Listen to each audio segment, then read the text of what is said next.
I don't ever slow up, no I don't take shit. I got no love for the fakeness. If you wanna play tough and wanna hate this, I'll always show up.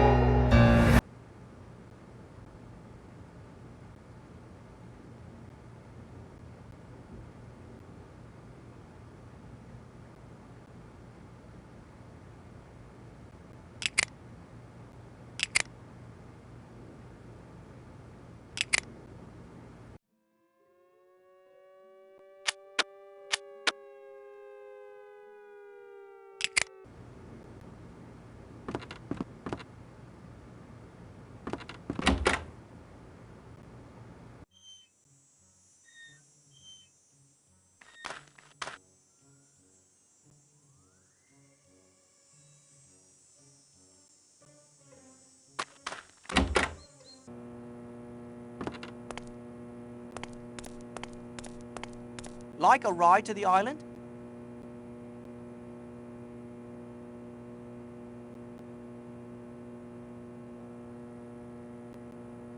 Yes, please. Let's be off then. Is it true Mrs. Castle has seen U-boats off the island? I suppose it must be. She spends hours up in the tower at the hotel. The invasion must be near then, just as they say in all the papers. Colonel Weston has the Home Guard on the alert.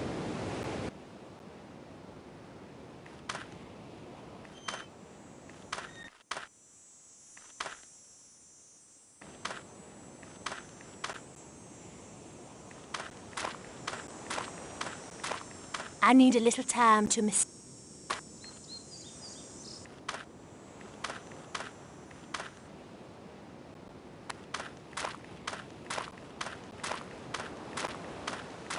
I'm afraid I need some time to myself.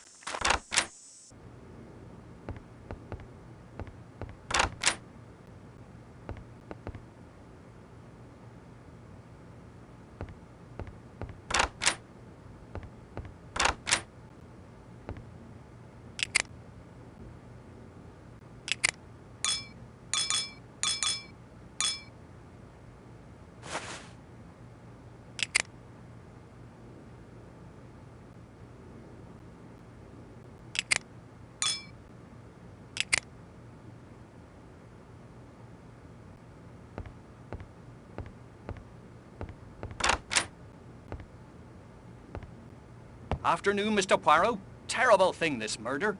I hope you get to the bottom of it. Need a little stimulation to help you think? Choose from the menu if you like. I say, some taste. Sorry, sir. All out of dark rum and grenadine, I'm afraid.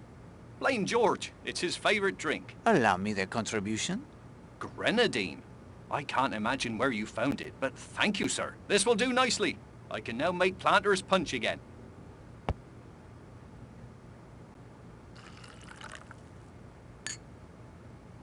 There you go. Merci.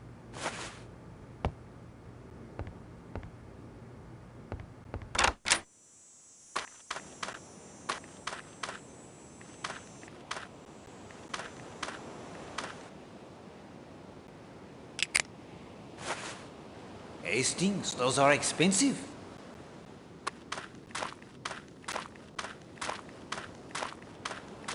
A planter's punch. This will do nicely. Thank you, sir. That certainly restored my nerves wonderfully. Now then, you had a bit of diving you wanted me to do.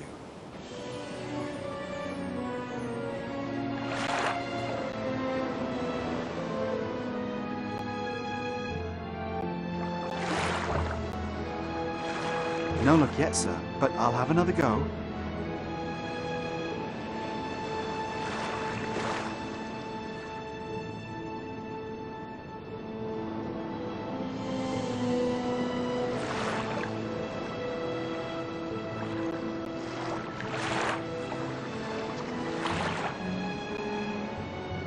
This it, sir? Just a small glass bottle?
Mademoiselle, there is a favor you could do for Poirot.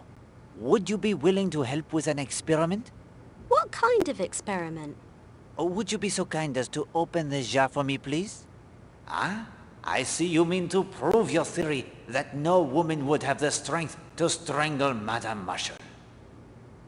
Can't do it, sir. It's on there ever so tight. Would you mind asking one of the ladies at the hotel to open it? Why a lady? Surely any of the sturdier gents could do it. Well, Hastings, this is your plan. What do you say to that? Tell her you have a phobia about other men opening jars for you. What? Oh, that is absurd. She will think Poirot is a lunatic. If you won't do it, I win my point. No woman could have throttled Arlena Marshall. Mademoiselle Gladys, that is to say, I have the tiniest of phobias about other men opening jars for me. As unbelievable as that sounds. Oh, no, sir. I believe it. Coming from you. I'll give it a go. Who shall I have try it? Madame Castle?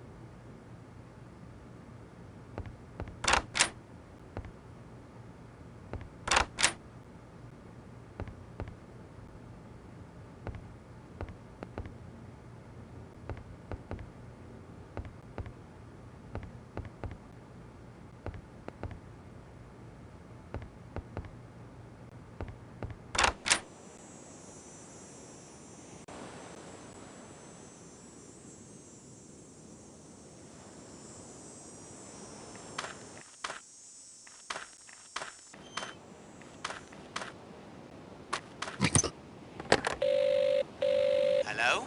Need the sea tractor, do you? Yes, please? On me way. I hope you don't mind, Mr. Poirot, but Gladys told me about your phobia. How you don't want gents opening jars for you and such. I sympathize with you. I've an uncle who had a phobia about opening doors. If there was no one around to open a door for him, he'd try crawling through a window instead. Then he got stuck in a window once and wouldn't go near them either. He lives in a tent outside Swansea now. Bitter cold some nights, but he seems happy at last.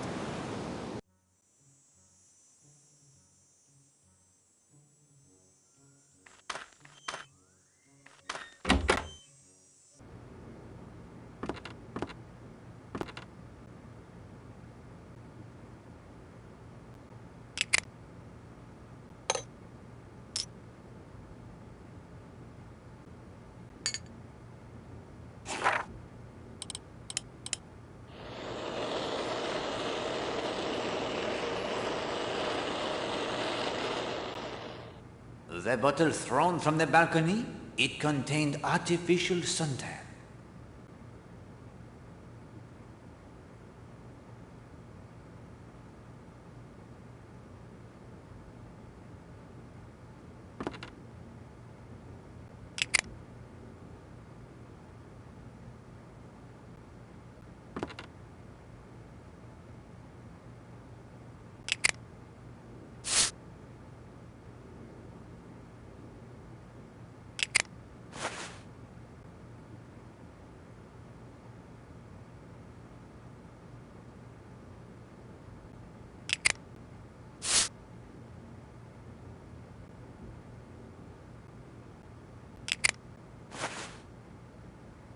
Oh, that does not make sense.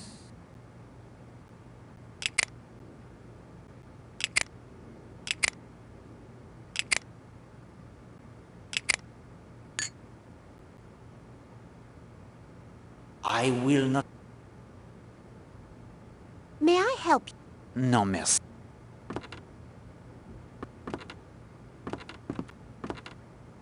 Are there any telegrams for me? I'll just check. Sorry, sir. Nothing at the moment.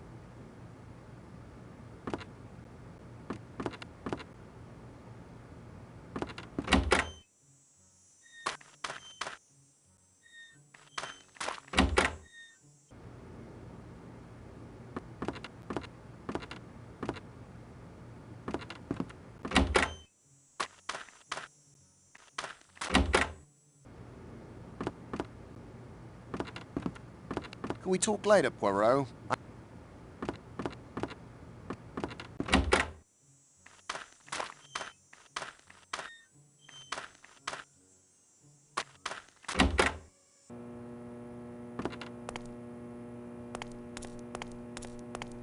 Like a ride to the island?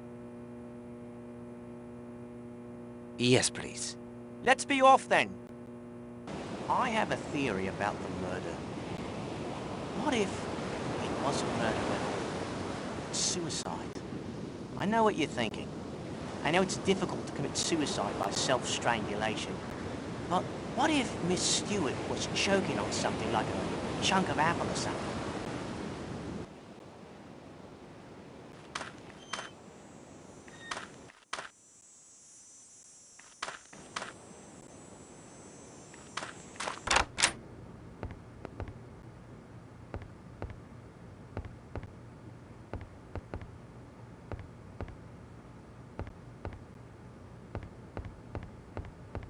There you are, sir. I thought you'd forgotten about me. When you didn't return, I decided I would test every woman in the hotel for you, just to be sure. I hope I didn't take too much on myself. Thank you very much, Mademoiselle Gladys. What did you find? I gave it to every woman on the island to try, and not one of them could budge it. That is, until I gave it to Miss Brewster. She popped it right open. Gosh, she's strong. Merci beaucoup, mademoiselle. You have done an excellent job. What should I do with the jar? It is yours. Take it as well with the sincere thanks of Hercule Poirot. Phobias must be a heavy burden to bear.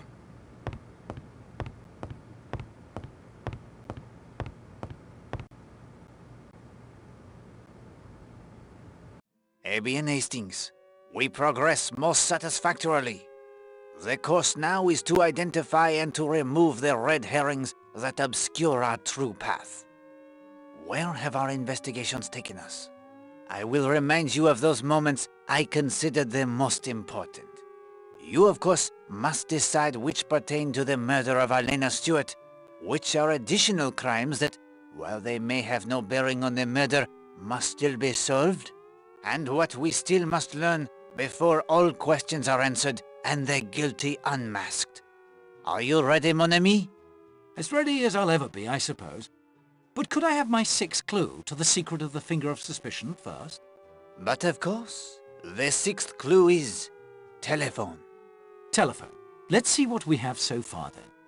Power, lamp, desk, drawer, magnet, and now telephone. Thank you, Poirot. I'm ready to hear what you consider important about what we've learned so far.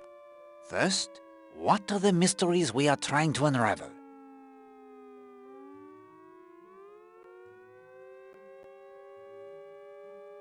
The murder of Arlena Marshall. Of primary importance. We will explore the possible suspects presently, but let us take a moment for motive. What are your thoughts on the reason Arlena Marshall was murdered?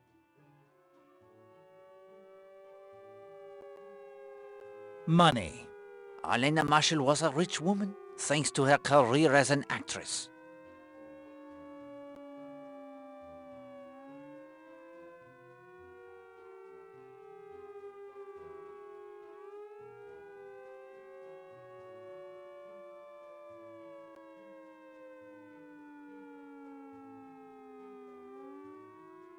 Voodoo on Seadrift Island. Yes, and we have the indications it is being practiced here, and by young Mrs. Marshall. The ghost of Tom Cutter. Yes, the ghost who is not the ghost. Do you have any theories as to who the ghost might be?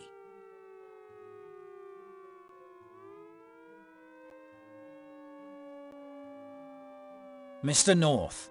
He would certainly seem to be the most likely candidate.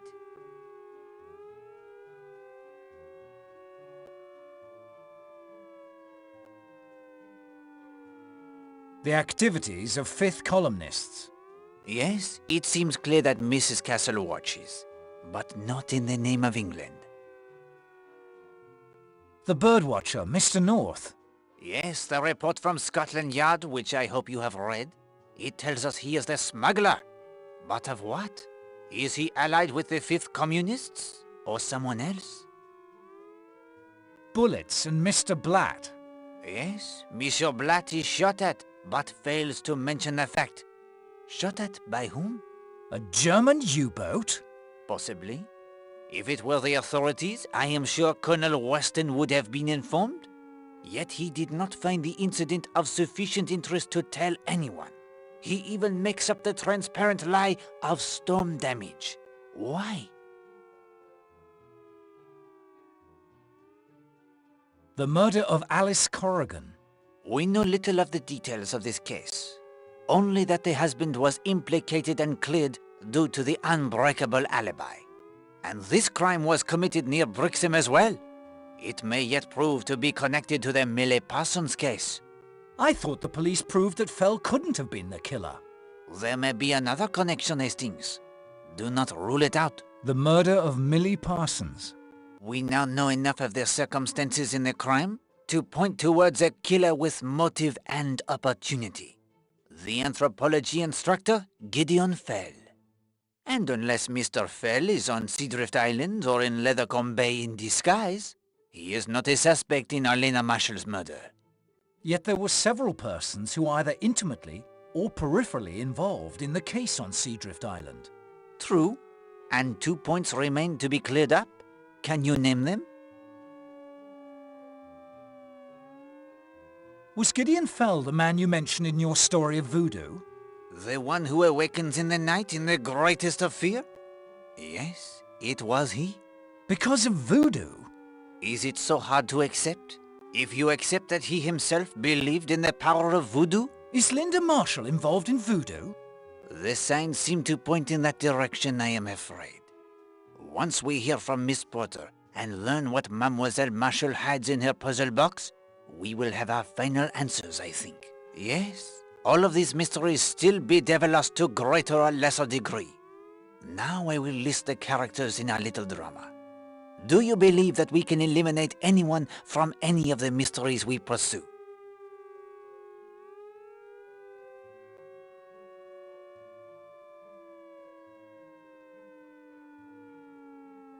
All of the above. Excellent! With one stroke, you clear the stage of the, how you call them, the players of the bits? Now we can focus on the true suspects. Now let us turn our attention to the more likely suspects. Which is your choice as murderer?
Patrick Redfern.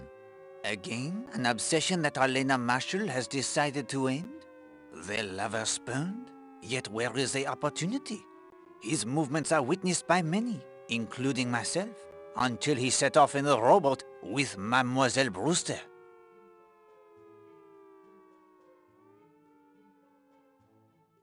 Emily Brewster. The athletic Mademoiselle Brewster is a woman strong enough to strangle another, as your experiment proved?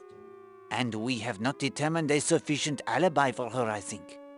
And yet she is another like Monsieur Blatt, par example, who apparently has no motive for the crime at all.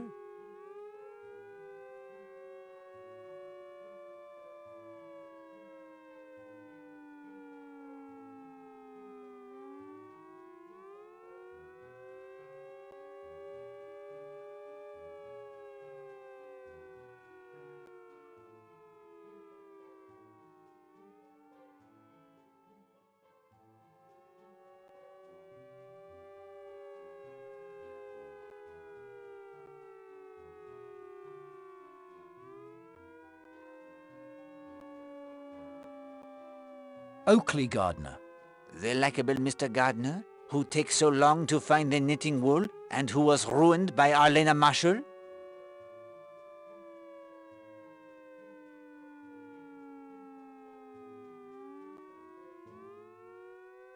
Kenneth Marshall.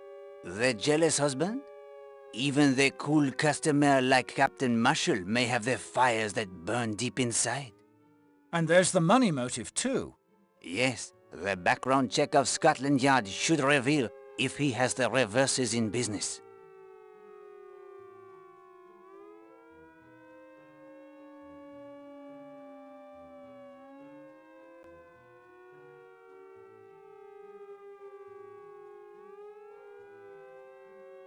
Linda Marshall. Again, empathy? To protect him from the woman who makes him the cuckold in the eyes of all the world? Already she is attracted by the unhealthy interests. Already she knows the violence that can strike without warning. Yet she would seem to have the unimpeachable alibi thanks to Madame Redfern. Christine Redfern. On the face of it, the most likely suspect? The jealousy for her is the most immediate and intense. Yet she too would seem to have the unimpeachable alibi according to Mademoiselle Marshall.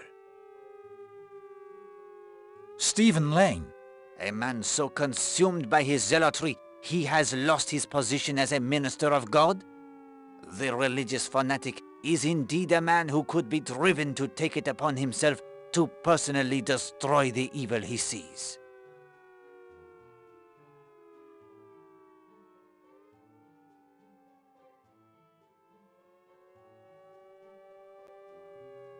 Rosamond Darnley. The murder of empathy, to protect the man she truly loves. She is a strong woman who has succeeded in the business world. It is possible she would be capable of such an act. Carrie Gardner. Another who is hiding something? Would she strike down the woman who ruined her husband's business?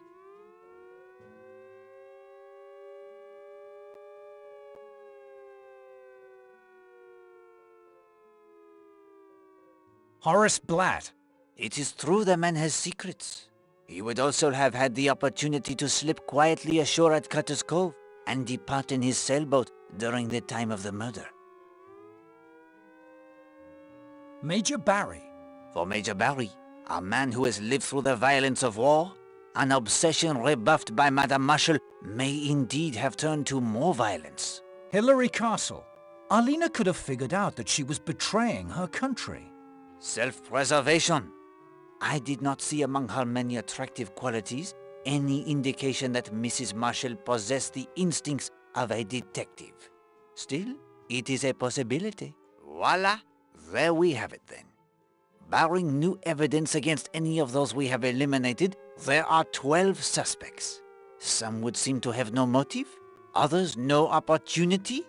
But at this stage, we must keep our minds open to all possibilities. You agree? Absolutely. Then when you are ready, we will return to Seadrift Island. It is late in the afternoon. In only hours, the truth will reveal itself and a killer will face the ultimate court.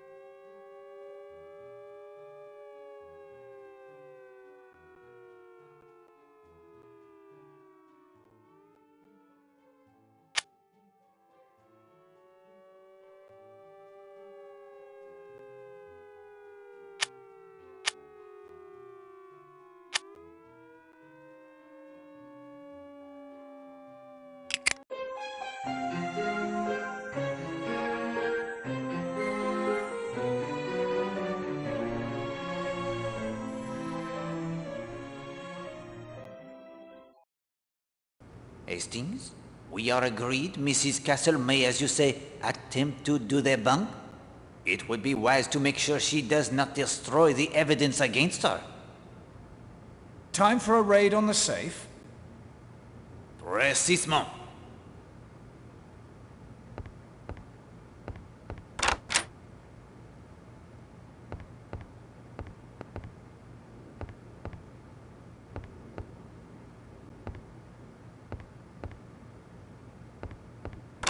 I think now would be an excellent time to remove the contents of their safe. A solidly built safe.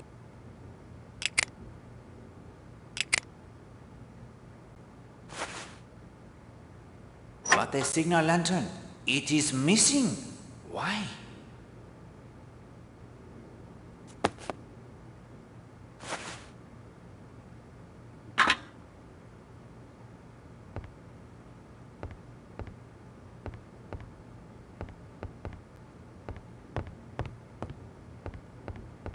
Mademoiselle Gladys? Will you help me by answering some questions concerning the death of Madame Marshall?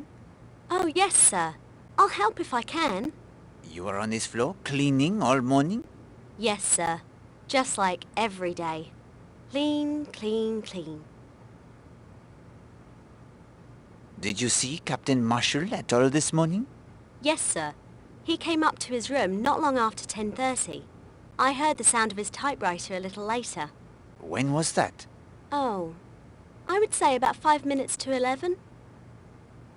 Did you see anyone else on this floor this morning? No, sir. But I was cleaning the rooms, so while I was in one, anybody could have walked past. You cleaned Mademoiselle Linda Marshall's room? Yes, sir. As always. Did you do the fireplace? There wasn't anything to do, sir. There had been no fire lit. And there was nothing in the fireplace? No, sir. It was perfectly all right. Do you recall who had the late bath this morning? Late bath? Oh, I know what you mean. I remarked to Mrs. Castle only a little while ago. I said that it was funny someone was having a bath. It was nearly 12 o'clock. And who was it who had the bath? That I couldn't say, sir. I heard the water going down the waste pipe. That's all. And that's a clue, is it? Of the utmost importance. Did you perhaps notice a bottle missing from any of the rooms? A bottle, sir? What kind of bottle? No, Hastings. The glass bottle found at the bottom of the rocky bath. No, sir. I don't think I've ever seen that bottle before. Thank you, mademoiselle. You may resume your duties. Yes, sir? No more jars to open? No. That is happily all in the past.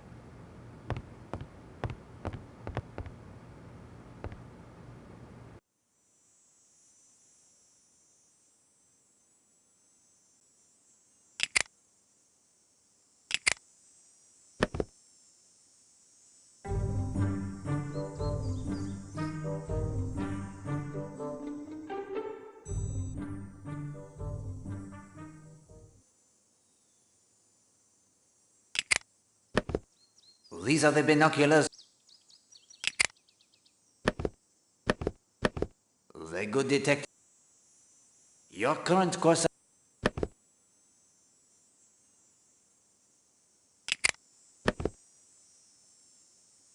These are the binoculars. These are the binoculars.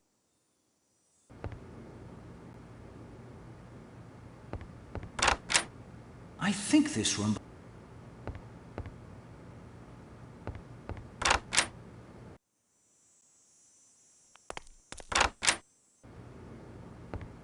If I remember correctly.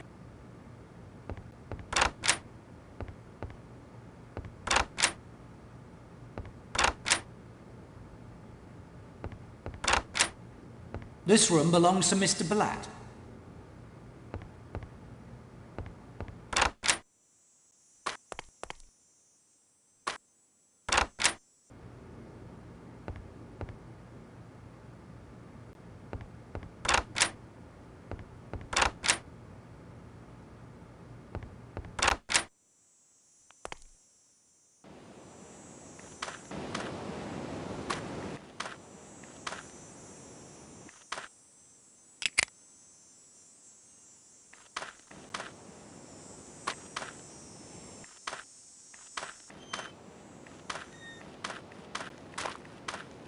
Poirot, is it true?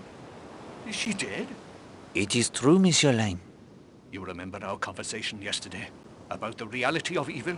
Colonel Weston has put me in charge of the investigation. There are some questions I therefore must put to you. I understand. Will you tell me of your movements today? Willingly. Well, thanks to you, I spent a delightful day hiking over to St. Patrick in the Coombe. Started off round 8. The church is about 7 miles from here. A very pleasant walk up and down the Devon hills and valleys. I ate those sandwiches in a spinney. I visited the church. Oh, it has some fragments, only fragments, alas, of early glass. Also, a very interesting painted screen. Did you see anyone? The vicar or the verger? No, there was no one about, and I was the only visitor. It's a very remote spot. Is there anything you heard or saw that can help us? All I can tell you is this, that I knew, as soon as I saw her, that Arlena Marshall was a focus of evil. She was evil. Since Eve, woman has been man's downfall. She can drag him down to the level of the beast. Arlena Marshall was a woman such as Jezebel and Aholibah. Now she has been struck down in her wickedness. No, not struck down. Strangled. Strangled, Monsieur Lane, by a pair of all too human hands. Monsieur Lane, why were you forced to leave your church in Brixham? I told you. I became ill. Press him, Hastings. Now! Did either Millie Parsons or Alice Corrigan belong to your church? No, but I knew what they were. A man named Gideon Fell. An innocent schoolteacher hounded by police. He was a member of my flock. Did you preach of Jezebel and Aholibah when Millie Parsons and Alice Corrigan were murdered? The truth must be told. God's vengeance must be proclaimed. Were you fired because of your beliefs? I am not the first to be martyred for the truth.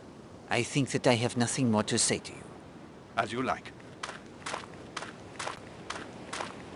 Well done, Hastings. I think that if Monsieur Lane wishes to see the true nature of evil, he need only gaze into his own mirror.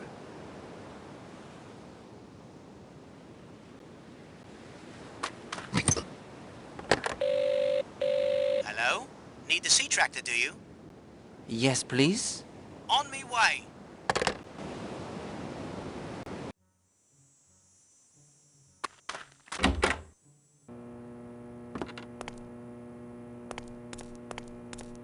Ah, Major Barry. It's true then? Mrs. Marshall has been murdered? It is true. Shocking. Most shocking. Of course, I can tell you after being in an Indian hill station, what you don't know about human nature isn't worth knowing. Matter of fact, this reminds me of a case in Simla. Fellow named Robinson. Was it Ramslan? Anyway, he was in the East Wilts, or was it the North Surreys? Major Barry. Doesn't matter, really. Quiet chap, you know. Went for his wife one evening in their bungalow, got her by the throat. She'd been carrying on with some fellow or other. By Jove, he nearly did for her too. Surprise us all. Quiet chap like that. You see an analogy to this case? Well, that is to say, never said anything about Marshall. Quiet, but a thoroughly nice chap. Wouldn't say a word against him in the world. You were not at the hotel today? No, wanted to do some telephoning. The post office here isn't very private, so I drove over to Kingsbridge. Had a bit of bother with the motor earlier on, but young Jenks patched it up, so off I went.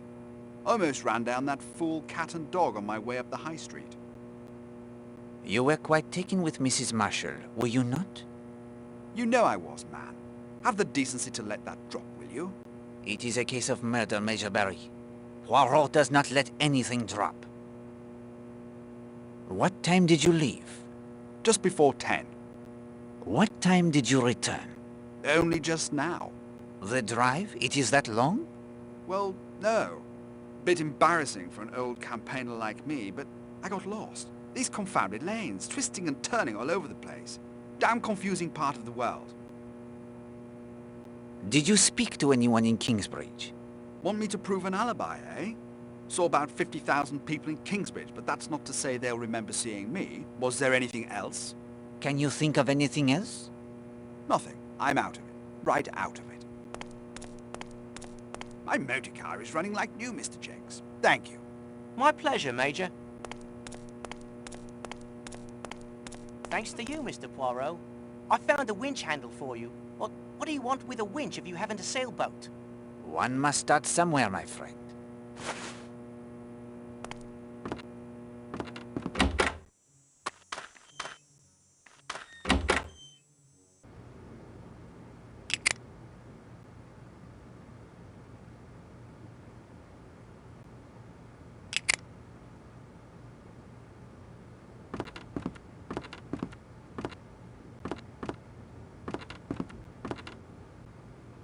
Are there any telegrams for me?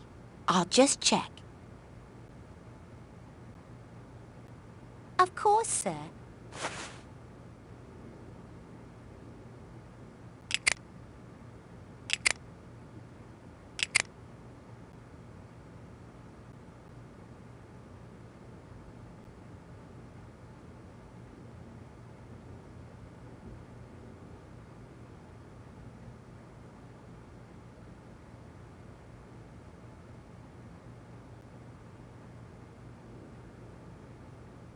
No more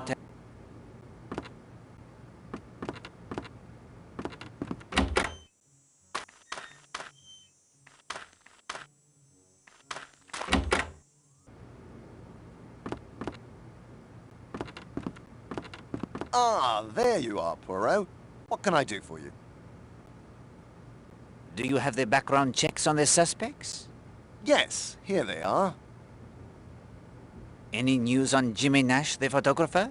I haven't received the report yet, but your inquiry got Scotland Yard very excited about something. I will be curious to hear what they find. Thank you, monsieur.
Like a ride to the... Yes, please. Let's be off then.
You do yourself a credit, mon ami.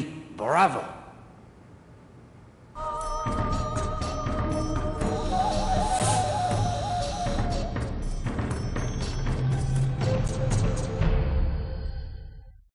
A discovery of significant importance.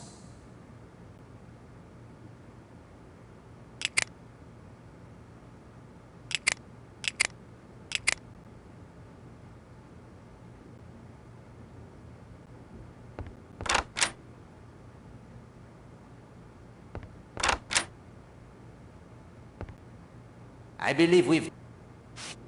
There is...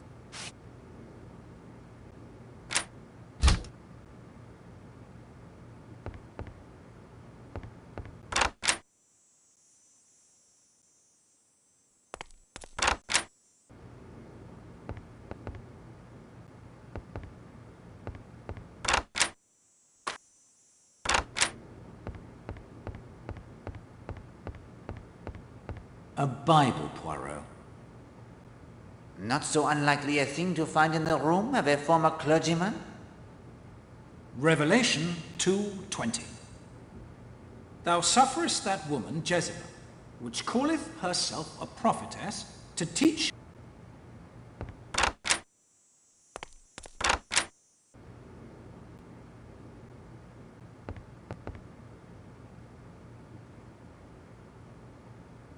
Beautiful. Beautiful.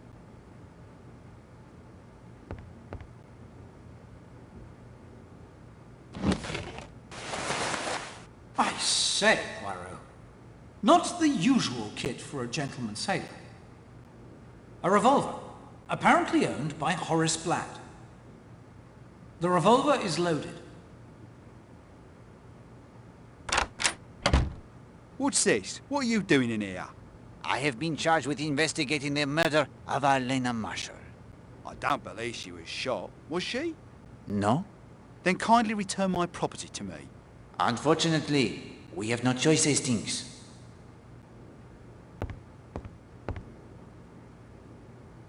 No more can be done.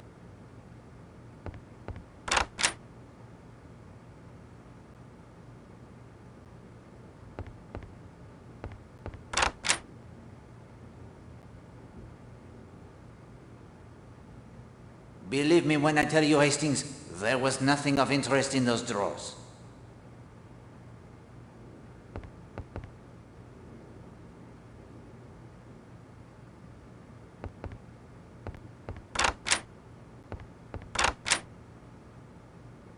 Believe me when I tell you, Hastings, there was nothing of interest in those drawers.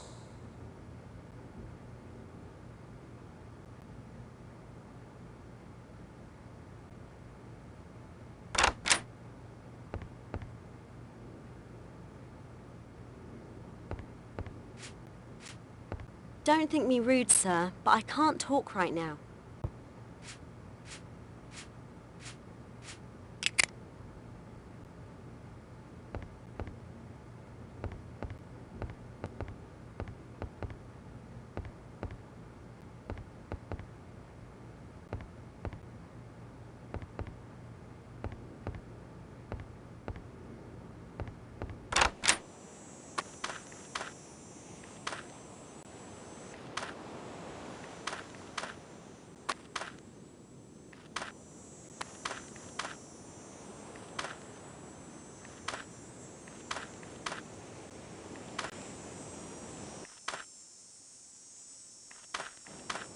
I imagine this was quite...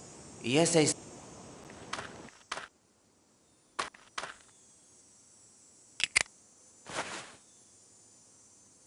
Hello. What have we here? Mrs. Castle's wire recorder. I'd almost forgotten about that.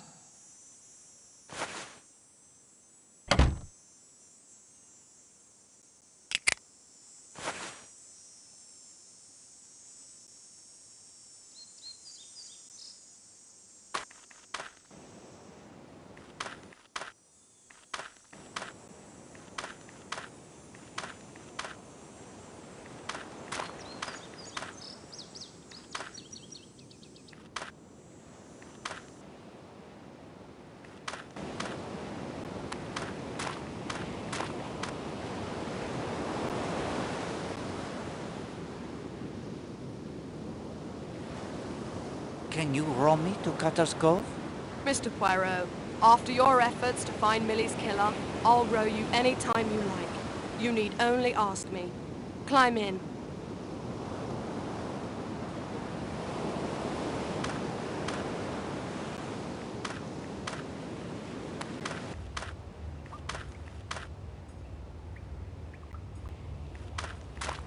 Hello, this seaweed wasn't here before. A sandwich tin.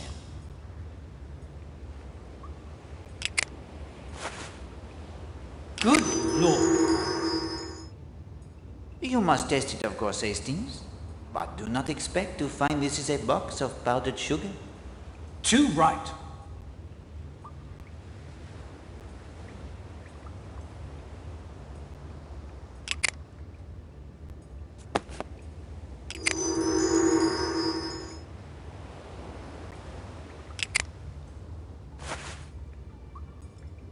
That is not set.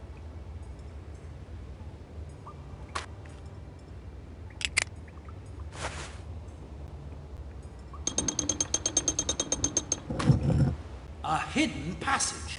Now we're getting somewhere.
Hello?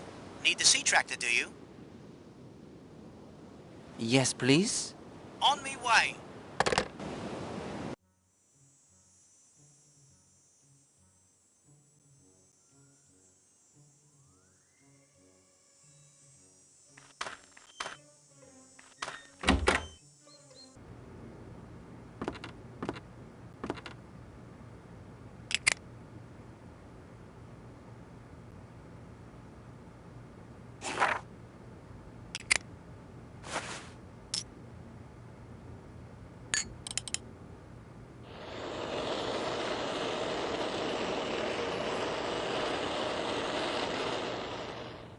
The sandwich tin from the cave? It contains heroin, beyond any doubt.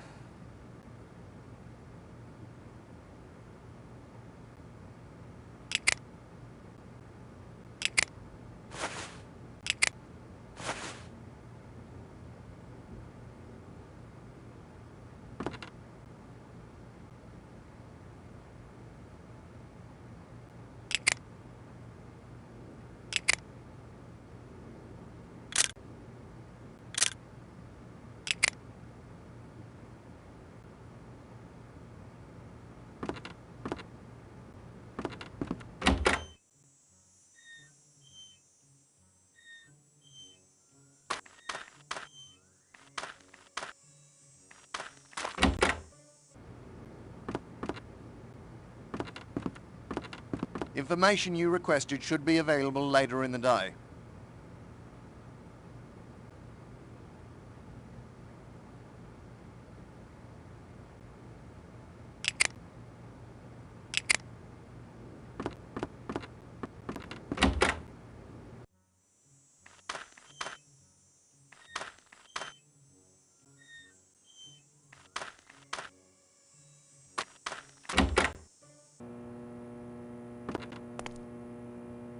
Like a ride to the island? Yes, please. Let's be off then.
Monsieur Redfern, may I impose upon you again? Of course, Monsieur Poirot. My nerves are a bit steadier now. Monsieur Redfern, how long had you known Elena Marshall? 3 months? I understand you met casually at a cocktail party? Yes, that's how it came about. Captain Marshall tells me that you and his wife did not know each other well. That's not exactly true. I saw a fair amount of her one way and another. Was your wife aware of your friendship with Madame Marshall? I believe I mentioned to my wife I'd met her. But she did not know how often you were seeing her? Perhaps not. Did you arrange to meet Madame Marshall here? I suppose it's no good my fencing with you now. I was crazy about the woman. Mad. Infatuated. Anything you like. She wanted me to come down here. I would have agreed to any mortal thing she liked. Did Madame Marshall return your regard? She pretended to. But I think she was one of those women who lose interest in a man once they've got him body. See here, I've told you the truth. But how much of this has got to be made public? If it all comes out, it's going to be pretty rough on my wife. I know, I may sound like the worst kind of hypocrite, but the real truth is, I care deeply for my wife. The other, it was a madness. Kind of idiotic fool thing men do. But Christine is different. She's real. Badly as I've treated her, I've known all along that she was the person who really counted. I wish I could make you believe that. But I do believe it, monsieur. Have no doubt that I do believe it.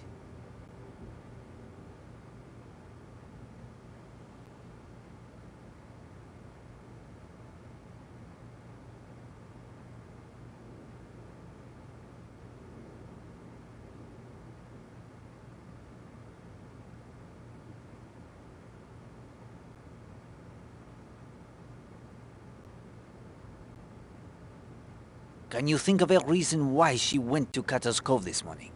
I haven't the faintest idea. It wasn't like Elena. Was there talk of marriage between you and Madame Marshall? No, never. Elena was perfectly satisfied married to Marshall. He's a well-respected businessman. She never saw me as a possible husband. I was just one of a succession of poor mutts. Just something to pass the time with. And yet knowing this did not alter your feelings for her? No. Was Madame Marshall afraid if her husband learned the truth? She was a bit nervous, yes. I'm not sure I'd go as far as to say afraid.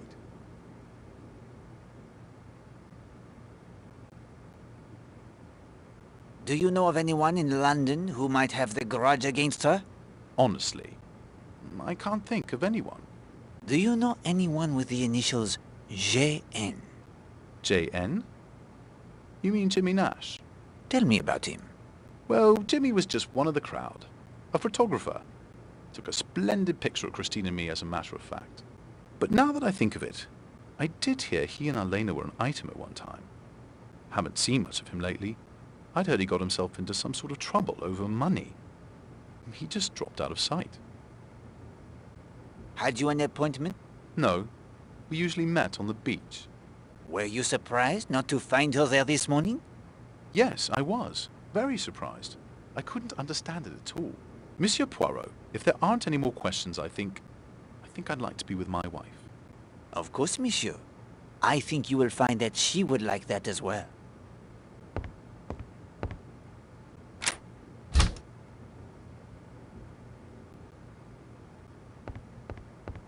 Afternoon, sir. Care for a cocktail? No, I thank you, Henry. May I inquire of your movements this morning? Seeing to my duties as usual, sir. Cleaning up in here, checking stock, helping make the dining room ready for lunch. Mrs. Castle can vouch for me. Merci.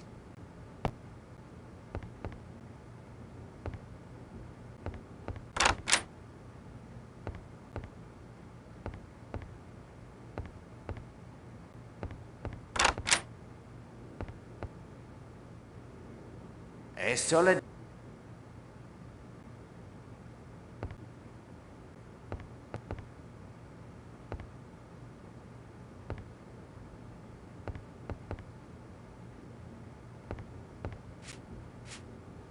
Don't think me rude, sir, but I can't talk right now.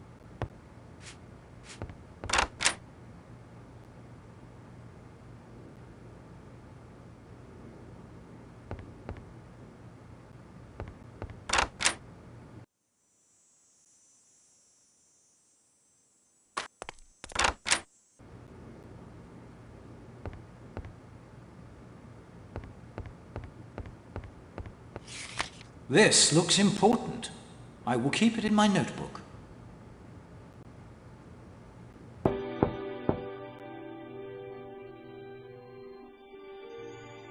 Linda? Linda?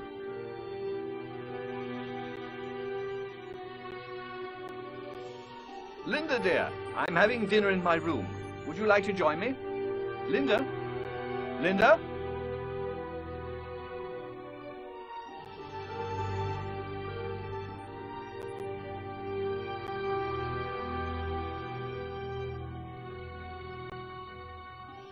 Good Lord, Linda! No! Help! Someone help us! It's my daughter! Please!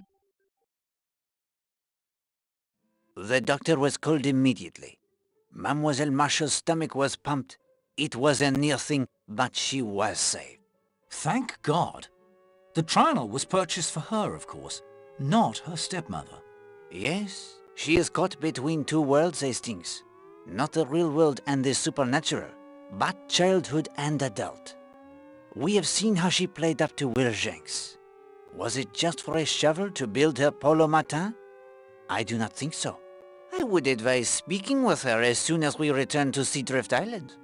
You must learn if anyone attempted to goad her into it, whether all of the items we discovered in her fireplace were put there by her, and above all, you must try to put the poor child at ease. She didn't kill her stepmother, and then try to commit suicide in remorse? No, Hastings, she did not. Consult the pushpins on the map. The picture they tell is based on the times we have gathered during our interrogations. Someone lied? Hastings, you may expect a murderer to lie. Oh, right you are. Of more importance is that someone thinks they have told us the truth. Time to unmask the murderer? No, my friend. The smugglers of the heroin must first be apprehended. They are the last obstacle that stands between you and their true secret behind the murder of Arlena Marshall. For them, a small trap must be laid. And so, what do we know of the smugglers? Tell me who you think is involved.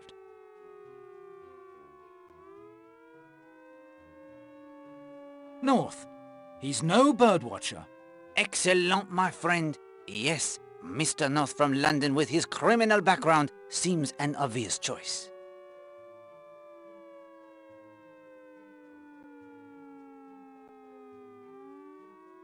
Horace Blatt. Indeed. Monsieur Blatt with the hardware store that is not doing as well as he would have us believe? He earns his income elsewhere. What are the clues to their plan?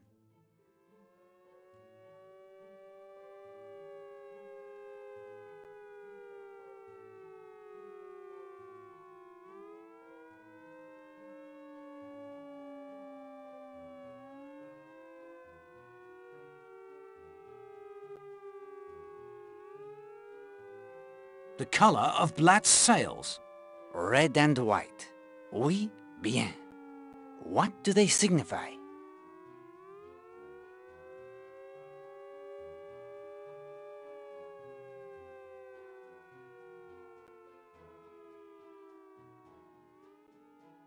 Red tells north to wait. When the red sail flies, Monsieur waits and watches. White tells north the heroine is ready to be picked up. Exact. That is when North makes his move to collect it. The murder.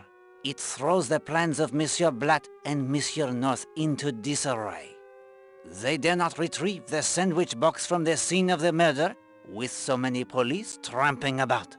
So, we know 3 things which will help us capture them.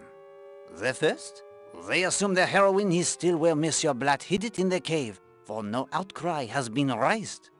Second, once it is in their possession, the safest route off the island will be back through the tunnel they have used so many times before.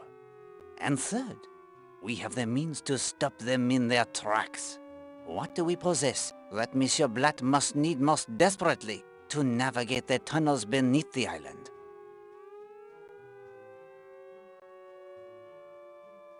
The compass! You have it, my friend. The compass is necessary to navigate the maze of tunnels. We have found the broken compass of Monsieur North. Only the compass of Monsieur Blatt remains. And how can we render it useless?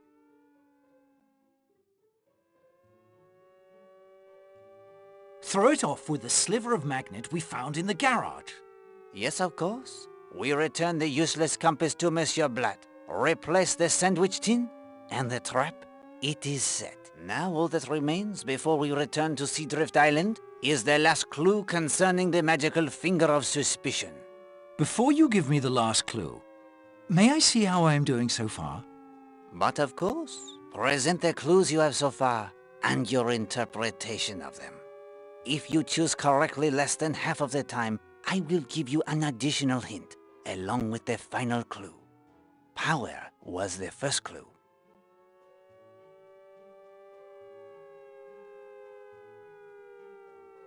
The thing is powered by electricity. A good beginning. The second clue was lamp.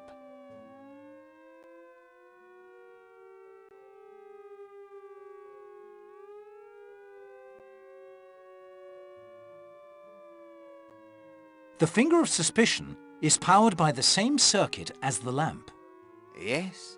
If the lamp was not on, the finger of suspicion will not point. The third clue, it is desk.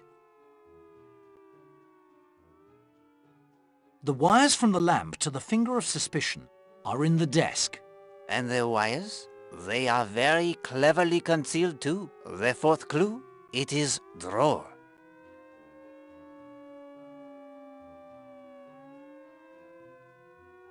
You open the drawer every time you operate the finger of suspicion. I do not open the drawer, I close it. So, the finger of suspicion is powered by the lamp through the wires hidden within the desk. Closing the desk drawer closes the circuit to allow the current to flow. Clue 5 is an easy one. Magnet.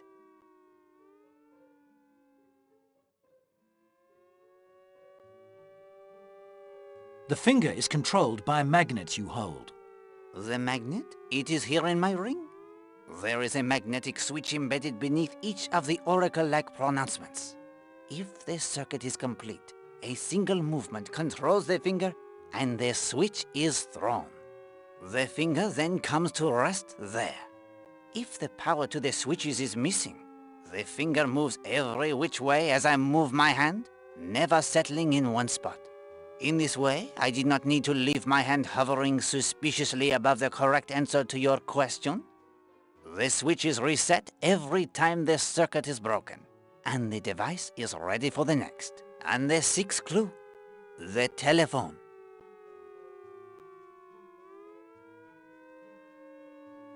The telephone turns the device on. It is as you say. You have proven your little grey cells are worthy of a final clue without hints.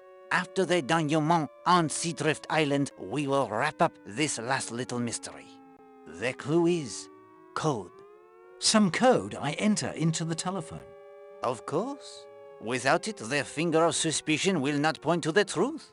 Only he who dials the code on the telephone can make the finger operate correctly. And now, Hastings, when you are ready, we will return to Seadrift Island to speak with Mademoiselle Marshall. Prepare our trap for Monsieur Blatt and North, and enlist Colonel Weston's aid in their capture. It is late afternoon.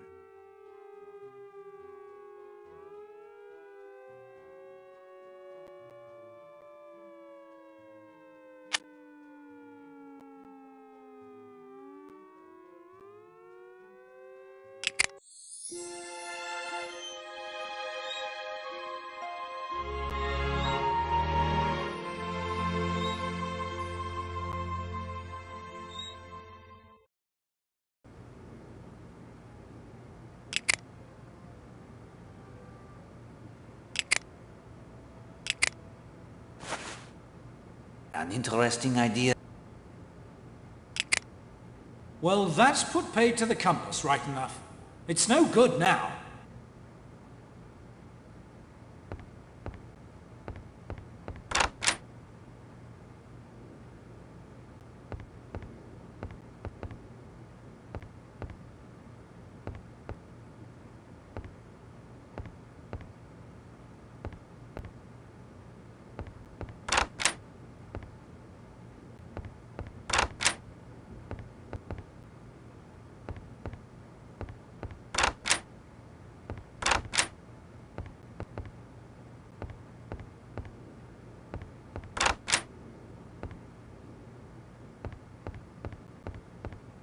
Here is your compass, Monsieur Blatt. I thank you for allowing me to borrow it. It's about bloody time, too.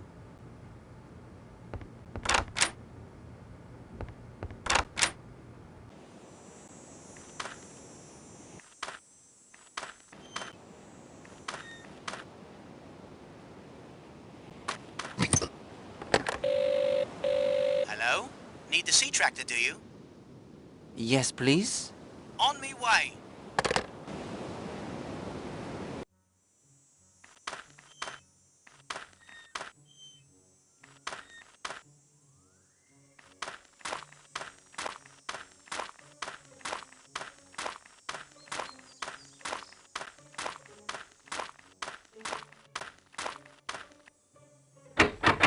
Latched tight on the inside.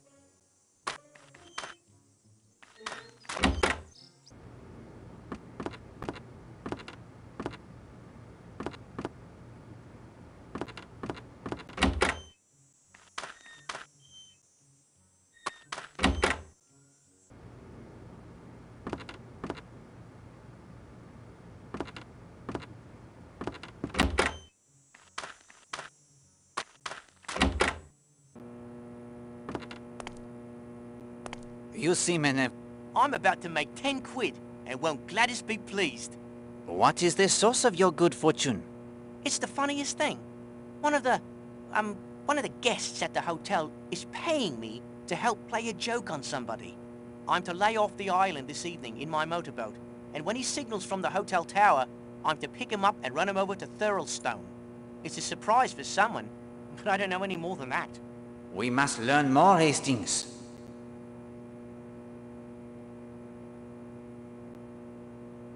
Who is paying you? Oh, I can't tell you that, sir. I gave my word, and he wouldn't pay up if I said. When is this joke to take place? I've no idea. I'm just to wait off the south side of the island until I see a signal from the tower. Then I head into Cutter's Cove and pick him up. The lantern missing from the safe. It is now explained? Is it far to Thurstone? Oh no, sir. Just a short run across the bay. Easiest money I've ever made. And what is the signal? Oh, sir, I'm not sure I can tell you that. Where can be the harm? You do not reveal the name as you promised after all. There is another 5 in it for you. 5 pounds, Hastings. I think you would not be so free with the money if it were yours. All in a good cause. 5 quid more? This is my lucky day indeed. Here you are, my friend. 5 pounds as promised. Much appreciated, I'm sure. It's just a signal with the light. 3 short flashes.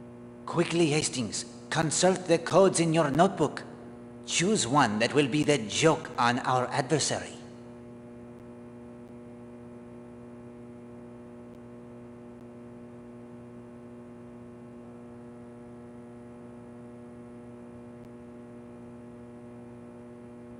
Three long. Oui, but of course. Fire on this position? Poirot, this is a rather bloodthirsty joke, wouldn't you say?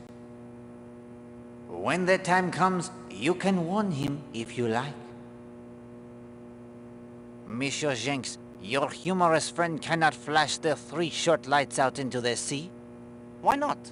That is the home guard code for announcing you have spotted the enemy. Is it really? That wouldn't do at all. No, indeed.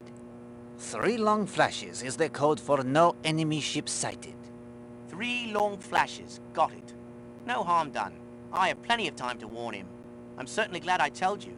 I may even get another tip for warning the guest. If you'd excuse me, Mr. Poirot, I have to close up. Good day, monsieur. Like a ride to the island? Yes, please. Let's be off then.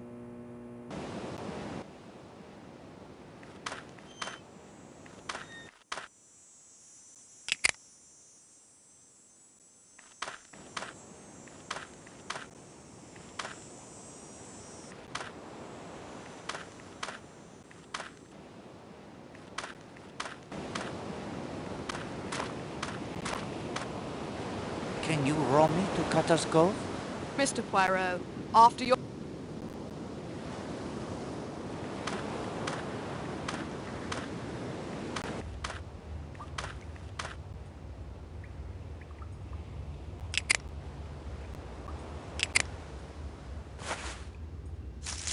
The cheese is in the trap. Excellent. One more step only. Colonel Weston must be here to make the arrest.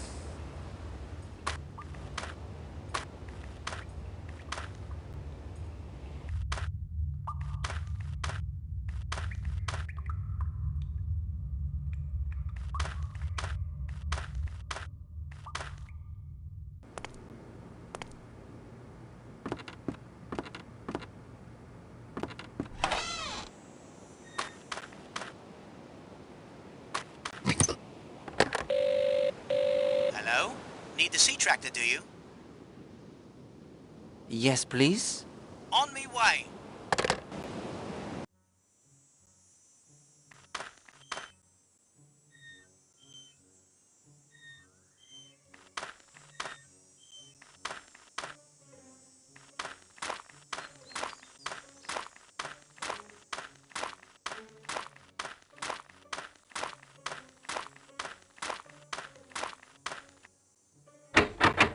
The door, it is locked tight.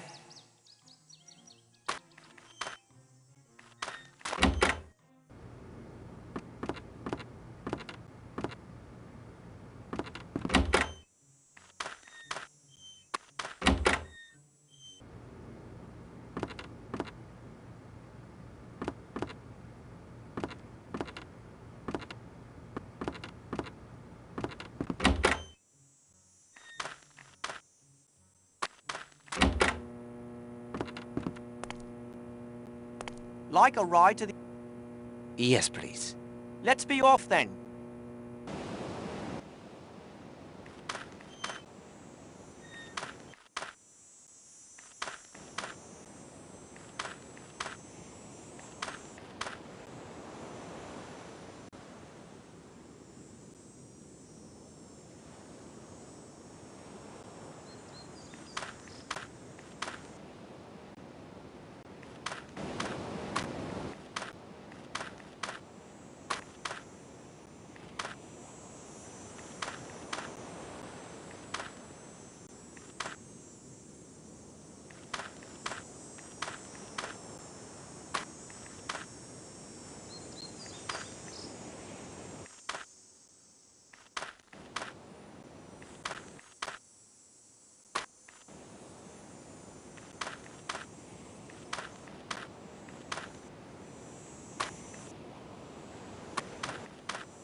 Isn't there some...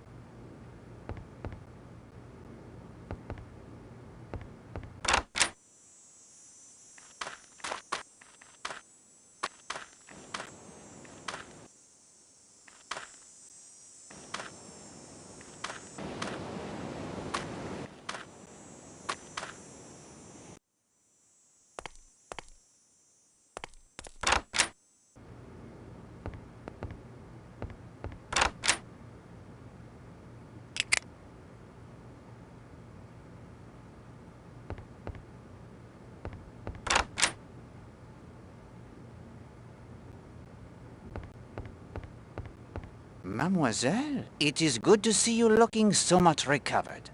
Thank you. Captain Marshall, it is necessary that I speak with your daughter in private. I can't allow that. She's still too weak. It is of the utmost importance. No. Monsieur Poirot, I know what you want to speak to me about. I should like my father to remain. Are you certain? Yes, Daddy. Let Monsieur Poirot ask his questions. I need to answer, and you need to hear the answers. Very well, Linda dear. Monsieur Poirot? Mademoiselle, it is not true that you liked your stepmother. No, I loathed her. She ignored me. That was all right. It was the way she treated Daddy I couldn't stand. Did your father and your stepmother argue? Daddy doesn't argue. He makes his point and then is done with it. But they often had differences of opinion. At school, you believed an instructor killed Millie Parsons. What? You and your friends had been experimenting with voodoo? The devil, you say? See here, Poirot. How dare you? Mademoiselle? Yes, Mr. Fell, he believed in it. He got us interested. We knew Miss Porter wouldn't believe me if I told her about Millie, about him grabbing her and the horrid things he said.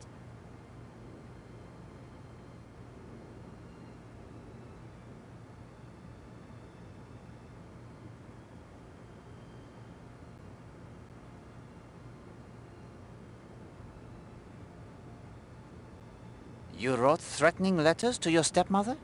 I wanted to scare her. So she would be more susceptible to your magic? Yes. It sounds so stupid to say it like this. No, mademoiselle. Children are often powerless to help those they love.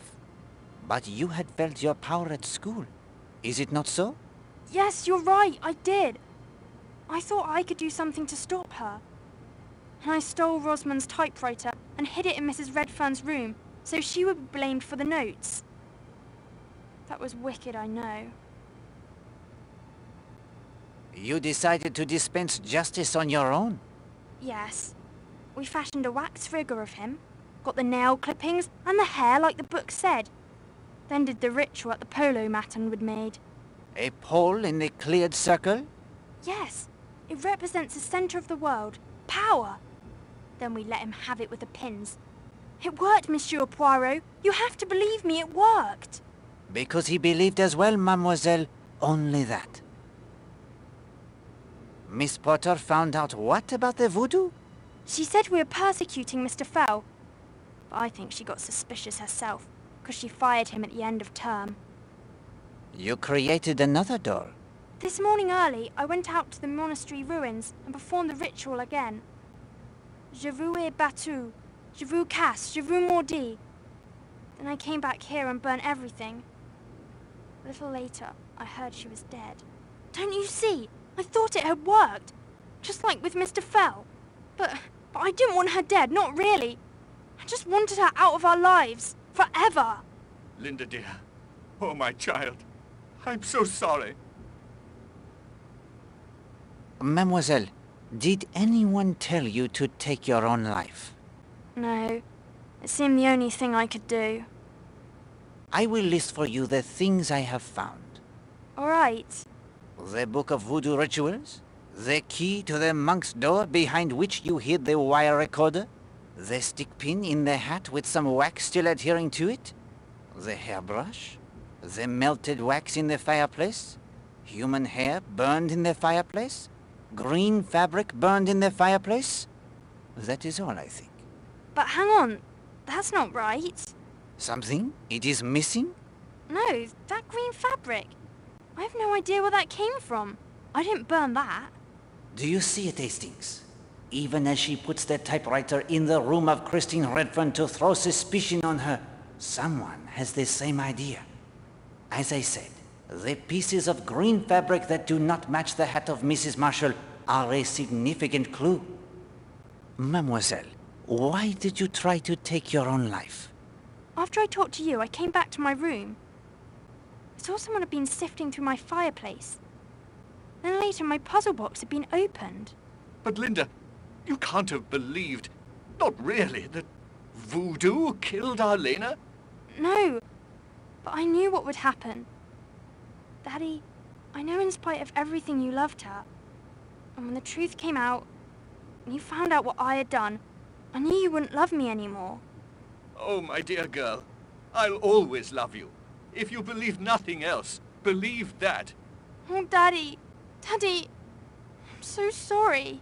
Hastings, we are done here.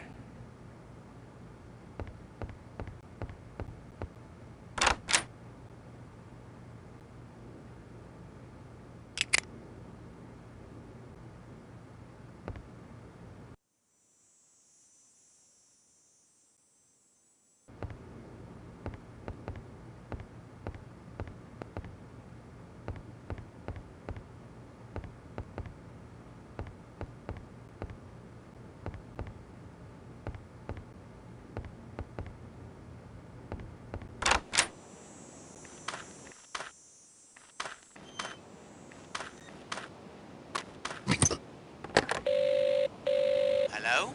Need the sea tractor, do you? Yes, please? On me way.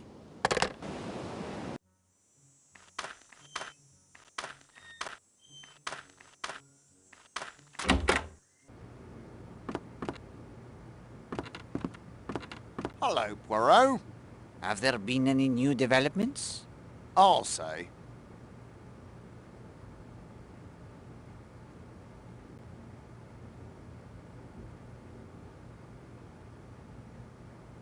What of Mrs. Castle? She met with certain individuals in Exmoor, then hopped a train to Southampton. Trying to leave the country is my guess. She'll be detained the moment she tries to board a ship. You are watching her associates, I assume? Scotland Yard is on it. Any report on Gideon Fell? He's being questioned as we speak. I hope to have some information before the night is over. What of Monsieur Jimmy Nash? Nothing yet, Poirot. Scotland Yard has promised to bring through sometime tonight. It is time to clear up our remaining mysteries. I need your help. Anything. Your men must watch the causeway and stop anyone who tries to leave. My men will be ready. Anything else? We must settle this business of the heroin. Tell me what you need. Accompany me to Cutter's Cave. I'm ready to leave when you are. What else? We are ready to return to Cutter's Cave. Colonel, perhaps you should descend to Cutter's Cove by the ladder. I will ask Mademoiselle Brewster to conduct me there. Why don't we both take the ladder? Tell him the smugglers might try to escape by boat. If the smugglers try to flee by boat, I shall be ready. If they try to make their escape via the ladder, you will be there to apprehend them. On my way. Thank you, Hastings. You appreciate my suspicions of the ladder. The sea, it does not appear too rough. Poirot, you can't fly to Cutter's Cove. Fly? No, no. Flying is not for Poirot.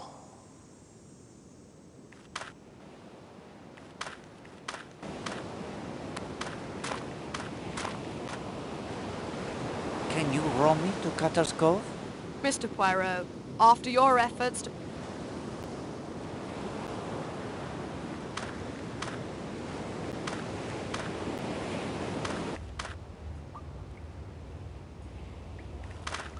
I say, the heroin is gone.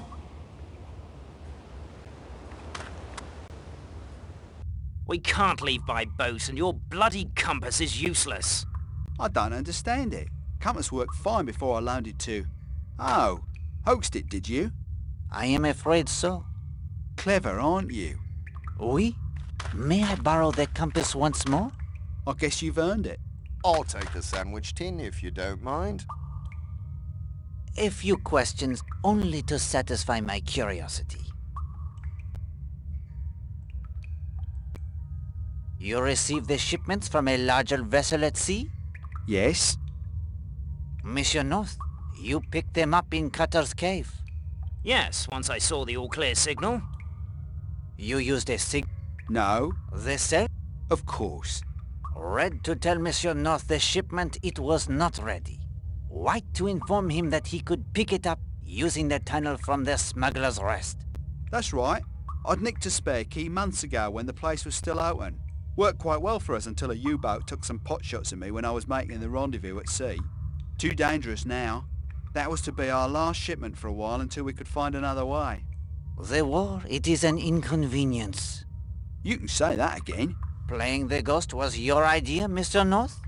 Not likely. Blatt thought it would scare off any nosy locals. I thought it was bloody silly. I think that concludes our business here.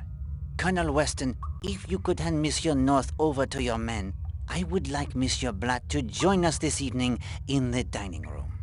It's your show, my friend.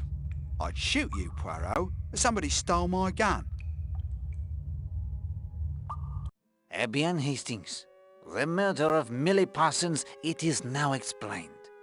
The fifth columnist has fled and will hopefully lead Scotland Yard to other traitors. The practitioner of the voodoo has been revealed. The smugglers have been trapped with the goods, as you say. Only one target remains, the murderer of Arlena Marshall. Then you knew by now who had murdered Arlena Stewart? But of course, all of the clues are now in your possession as well. Hastings, the time it has arrived. The crowning glory of any case. That sublime moment when the spotlight shines down, a hush descends upon the audience, and all eyes turn to Poirot. Tonight, however, the stage, it shall be yours. Some will listen in relief, others in anger at what must be revealed. And some will listen in fear as the net of truth slowly, inexorably tightens about them. Now, one thing only before we begin. Do you wish Poirot's help? I can whisper in your ear and guide you.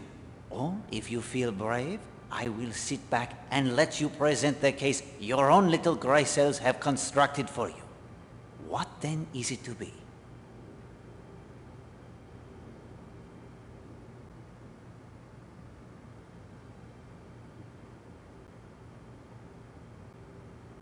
I'd like to give it a try on my own. I salute you, my friend, and wish you bonne chance. Well, that is to say, Hastings, pull yourself together. You wanted to present the summation on your own. Get on with it. Yes, oui. Mesdames et messieurs, we are gathered here to learn the facts behind the death of Arlena Marshall. Two matters I will touch on briefly first. Mrs. Castle, our hostess, will not be joining us. She has fled the island, carefully shadowed by the police. Good God, man. Do you mean to say she murdered Mrs. Marshall? No, none at all. But for some time she has been in the employ of this nation's enemies. Rest assured, she will be arrested the moment she leads the police to her co-conspirators. Also, Monsieur Horace Blatt and a day tripper by the name of North have been taken into police custody. What's he done? He was arrested with a considerable quantity of heroin in his possession. Blatt murdered Mrs. Marshall, then? No. Fifth columnist? The drug smugglers, as I recall, Mr. Blatt. You thought this a rather dull place for a holiday. And now we must turn our attention to murder. In order to understand the crime, it is necessary to separate the clues to its nature from the many red herrings that obscured our path. Once that is accomplished, we are left with the truth. Let us begin with the comparison of two bottles. The two bottles I compared were, of course,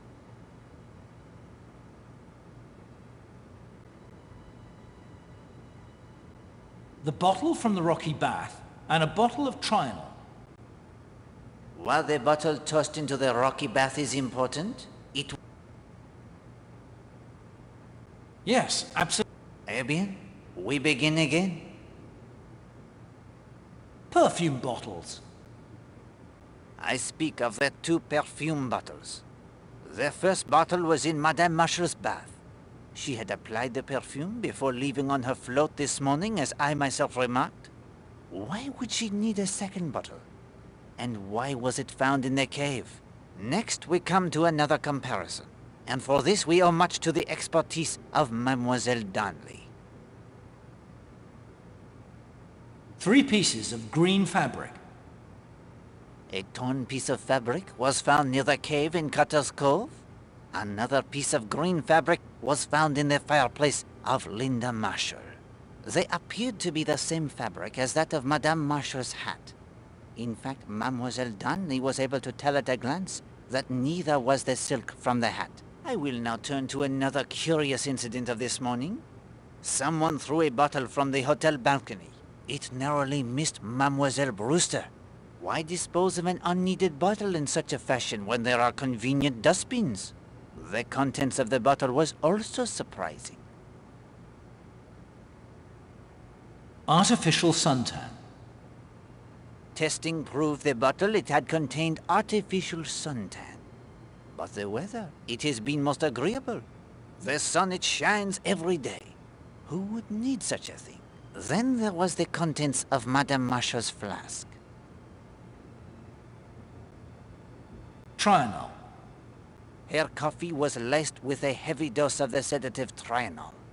Instead of reviving her, it would almost certainly have put her into a deep sleep. Taken separately, their clues, they mean little. But together, a bath where there should have been none, duplicate perfume bottles, fabric for the hat that is very much alike, yet not the same, artificial suntan when the sun it shines brightly. These suggested at once to me a single thought alone. Someone wanted to impersonate Arlena Marshall. Someone wanted to duplicate the hat of Mrs. Marshall, her deep tan, even her scent. And how can we determine when this impersonation has taken place? It is a sound which gives us the clue. The sound of running water. An odd thing, that running water. It was heard both by Poirot and the maid Gladys Narracott. It was very late in the morning for someone to be taking a bath. And as I observed when I had occasion to use my own bath yesterday at an unusual hour, the sound, it is very noticeable in a quiet hotel. Why would someone need to run a bath so late in the morning, if all had already risen and breakfasted? Poirot's shoes begin to fit you, Hastings.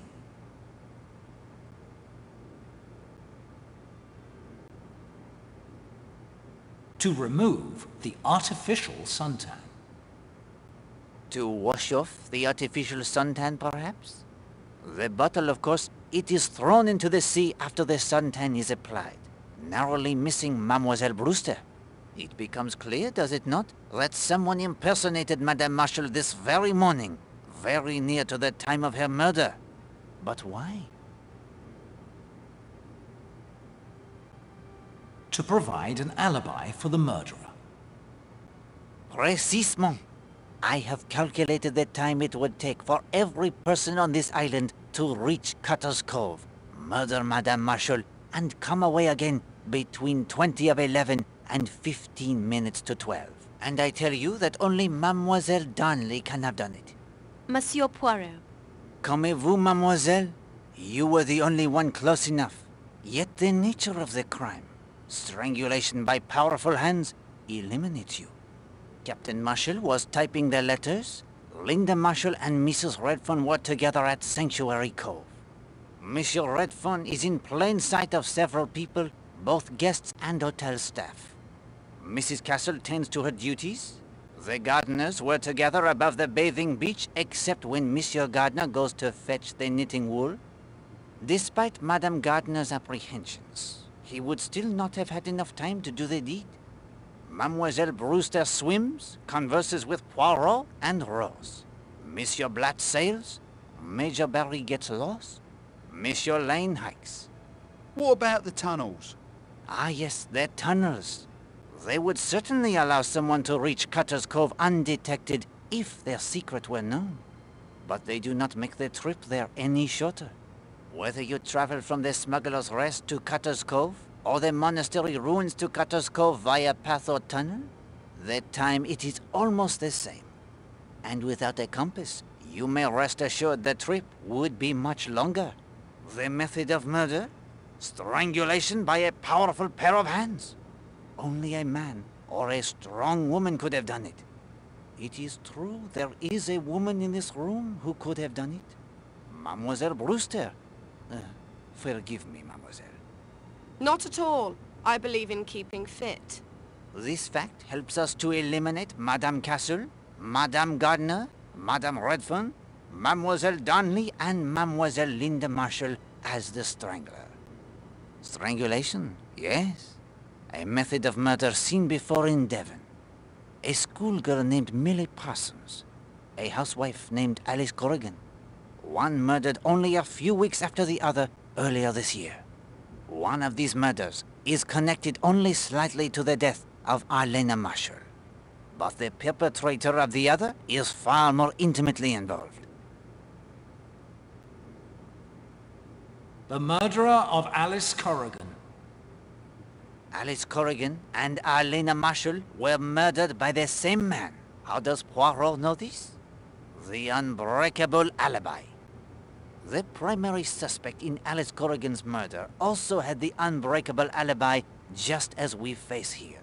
An alibi based solely on time. Corrigan, the husband of the murdered woman, was apparently aboard a train when she was killed. Yet in that case, all a certain young lady hiker by the name of Elizabeth Stride must do is give the time when she discovers the body at least 20 minutes before Alice Corrigan actually died. The husband has time to alight at the station, kill his wife, and be gone before the police they arrive. Note how the alibi, it is worked precisely the same. And here? Here the clue that demolishes the false alibi in the murder of Elena Marshall is her stepdaughter's watch. No, Poirot, you're wrong.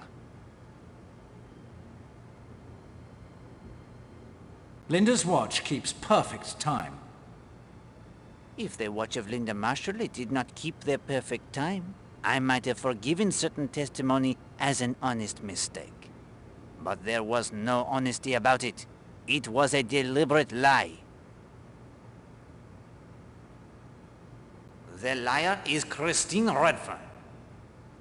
You are a liar, Madame Redfern. No. You are the impersonator of Elena Marshall. And the only way you could have done it is if you changed the time on Linda's watch. You had the opportunity at Sanctuary Cove. You had the opportunity to change it back when you sneaked into her room to add to her fire that cheap green hat you wore as part of your disguise. But how could she change the time on my watch when I was right there at the cove? Mademoiselle, it was easy enough. Turn the watch back 20 minutes the first time you go into the sea. Then ask what time is it as you prepare to go into the sea once more. The watch, it says 15 minutes of 12. But of course, it is in reality only 25 minutes past 11. She is already dressed in the white bathing suit like Elena's. The green hat, it is concealed in her sketch bag. And the suntan was applied much earlier, now concealed by the clothes she wears to protect her from the sun. At 11:20, Madame Redfern, she hurries to Cutter's Cove, a journey of no more than 15 minutes. I have timed it myself. She finds Elena unconscious from the drugged coffee and pulls her into the cave. It could not have been easy. She spilled the coffee.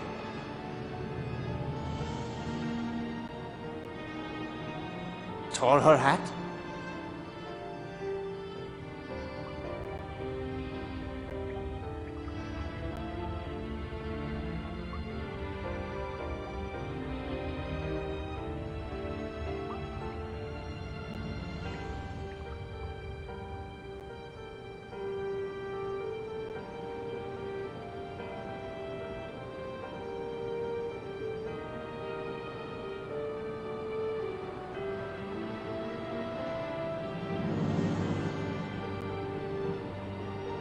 She has but a few moments to dab herself with Elena's perfume and compose herself before the rowboat with Patrick Redfern at the oars and Emily Brewster in the bow rounds the headland into Cutter's Cove.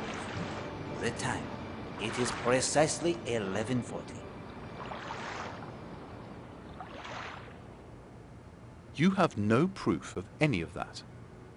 Why would she do such a thing? She loves you, Monsieur Redfern, as you love her. Have I not agreed it is so? Mr. Poirot, you're saying that the woman I saw lying there was Christine Redfern and not Arlena Marshall? Oui bien. A little play artfully contrived for your benefit. Each step you were led. Each step you thought you saw what you were supposed to see. Then after you left to go get help,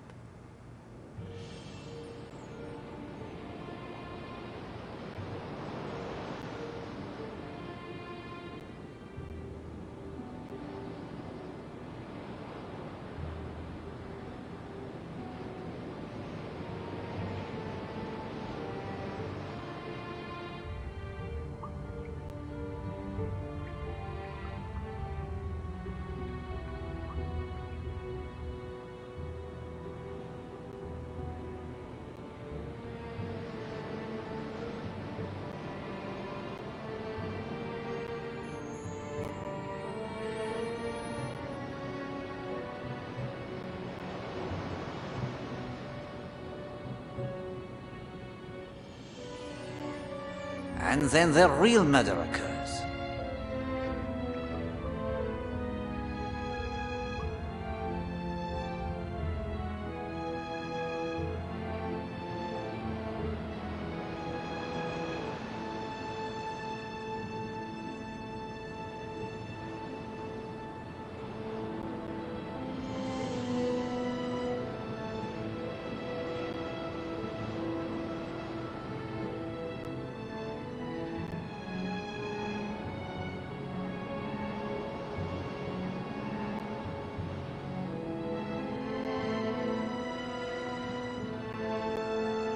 Now, of course, it is truly 15 minutes of 12.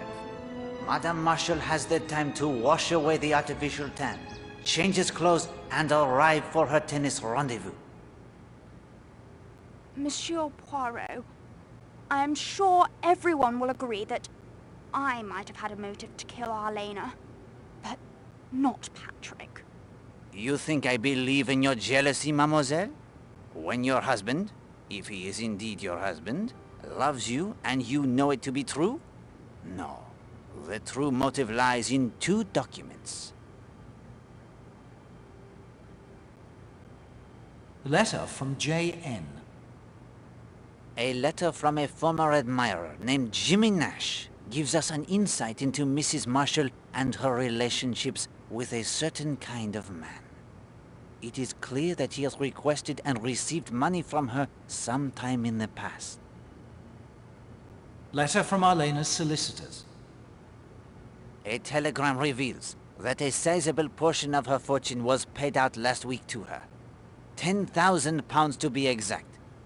Do you know anything of this, Captain Marshall? First I've heard of it. I said to Captain Marshall earlier today that until we can comprehend fully and completely exactly what kind of a person Arlena Marshall was, we shall not be able to see clearly exactly the kind of person who murdered her. And what do we see from these two letters? Arlena was taken advantage of by men she was attracted to. Arlena Marshall was a woman who needed to be admired, adored. It is true. But what was the result? She was fair game for a certain type of man who takes advantage of such women. Just as Jimmy Nash convinced her to give him money, Patrick Redfern did the same. And I know as surely as I know anything, that before Jimmy Nash there was another such man, and before him another. Arlena was not a predator. She was the victim. That is her character. And that is the character of Edward Corrigan, the man who killed her, just as he killed his wife Alice for her inheritance only a few months ago. No proof whatsoever. Oh, I don't know about that. Here's something even Poirot hasn't heard yet. Although knowing him, he expects it. I sent a photograph of the two of you he borrowed from your suitcase to the Brixham police. Allow me to make this small deduction, Colonel. They have identified you as Edward Corrigan and Elizabeth Stride, the young woman who found the body. Bravo, Hastings. I could not have done better myself.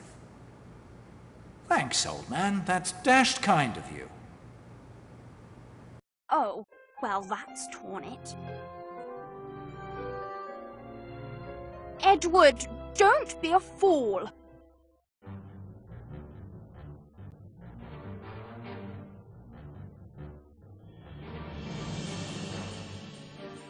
Say, that looks like my revolver.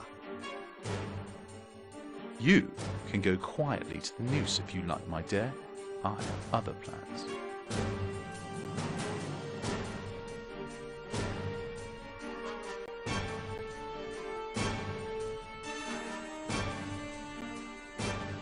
Poirot? Shouldn't we chase after him? Poirot does not chase?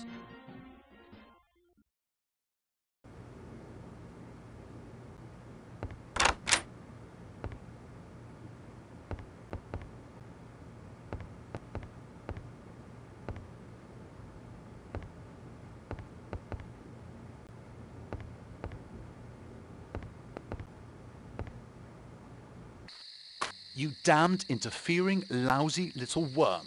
One step and I'll kill you. I may do it anyway. Here is your chance, Hastings. Warn him if you wish to. Try not to get Poirot killed, please. Do not signal with a lantern. And why not? I told young Monsieur Jenks the lie. What has Jenks got to do with it? That is Madame Castle's signal lantern you stole from her safe that she used to signal the U-boats. I too found the lantern and also the codebook. I told Monsieur Jenks that 3 long flashes of the light is safe, but it is the code to fire at the signal. I expected you to try and block my escape, but I'm no fool. You're bluffing. It is no bluff. Sorry, you greasy little foreigner, but I just don't believe you. Very well, Hastings. We can go now.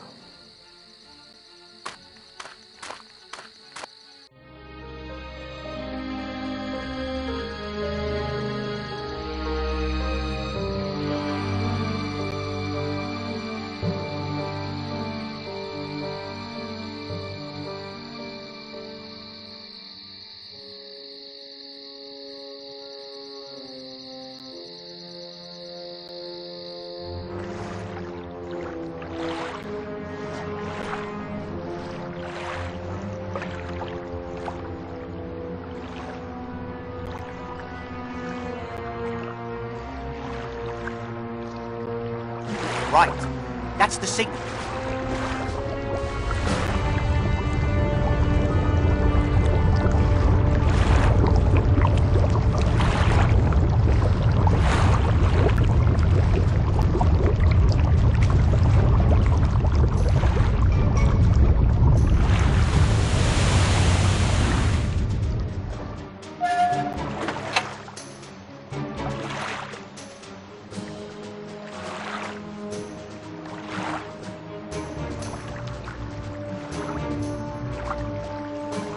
Achtung! Stellen Sie Koordinaten ein! Bereit!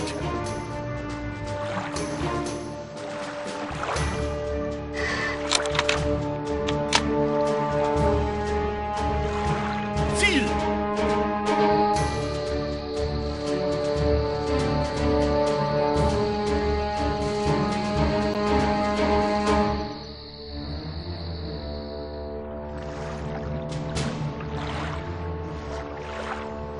Feuer!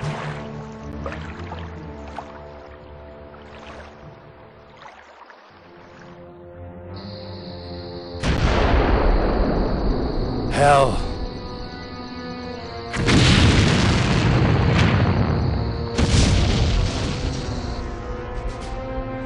Gut. Ziel zerstörtes. Tauchen!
One mystery only remains, Hastings.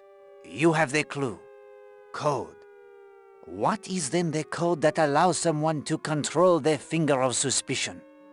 When you think you have the answer, tell me and we shall see what we shall see. The finger of suspicion magnet is powered by the lamp's electrical circuit.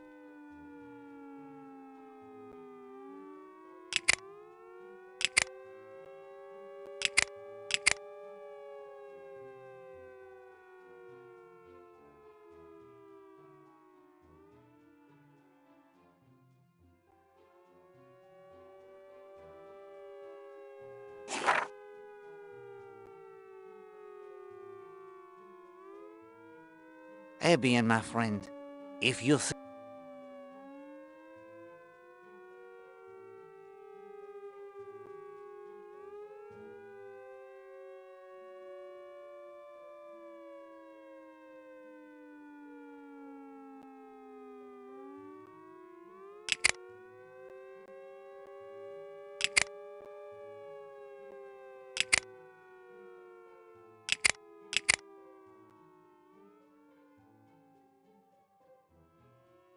Ebian, my friend.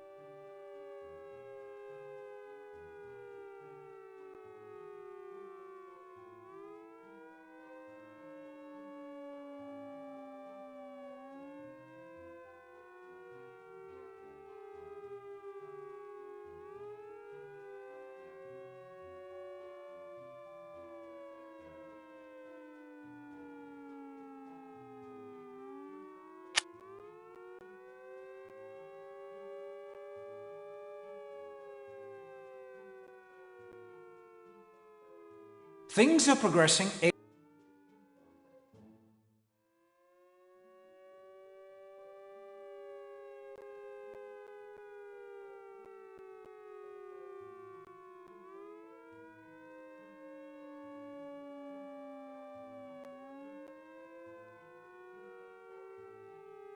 I am sorry, Hastings.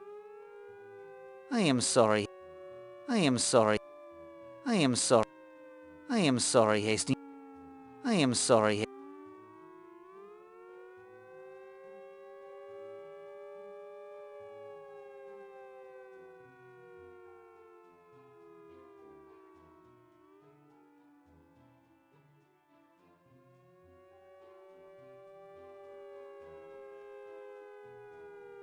I am sorry, Hastings.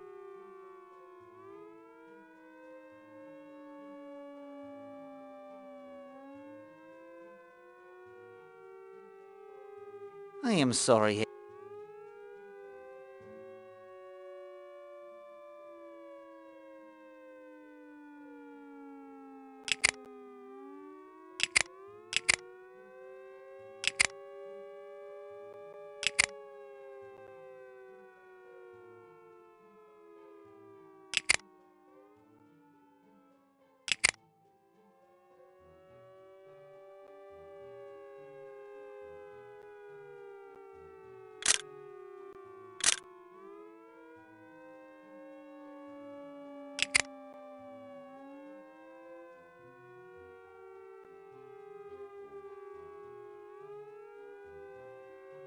I am sorry.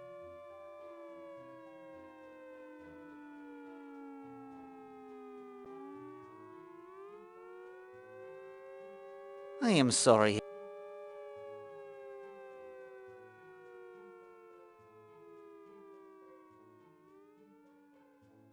I am sorry.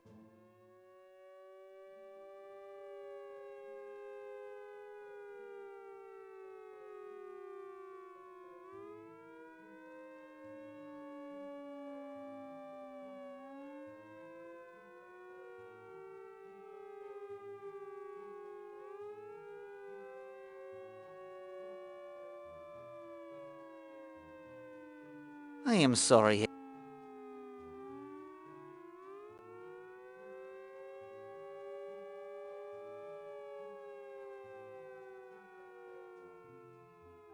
I am sorry.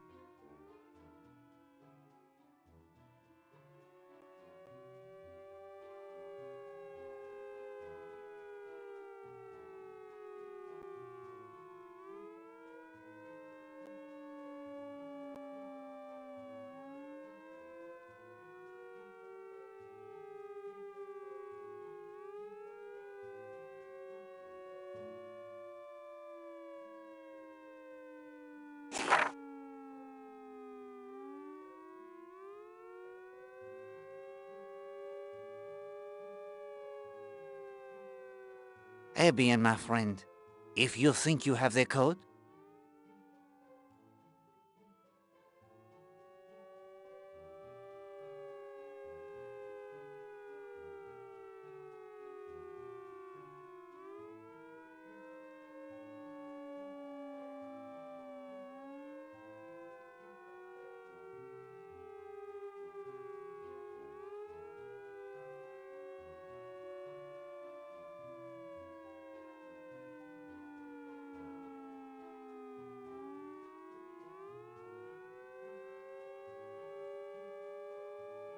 bravo, Hastings. That is indeed the code that unlocks the finger of suspicion.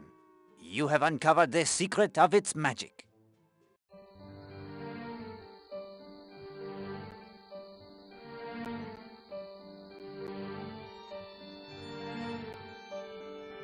The case, it is now complete, my friend.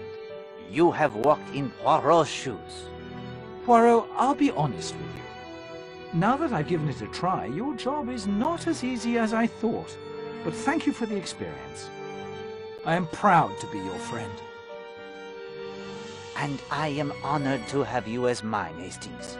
We have passed the hours most agreeably. Yes, I thank you for that too.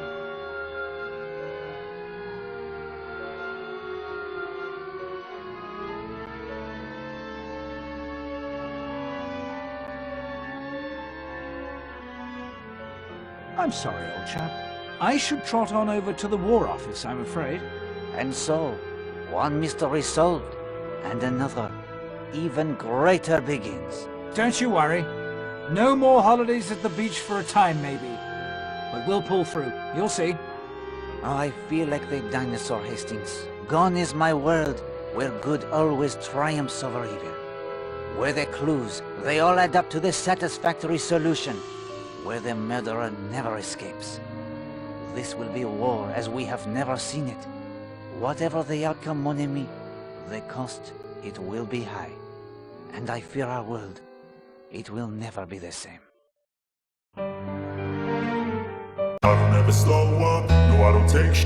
I got no love for the fakeness. If you wanna play tough and wanna hate this, I'll always show up.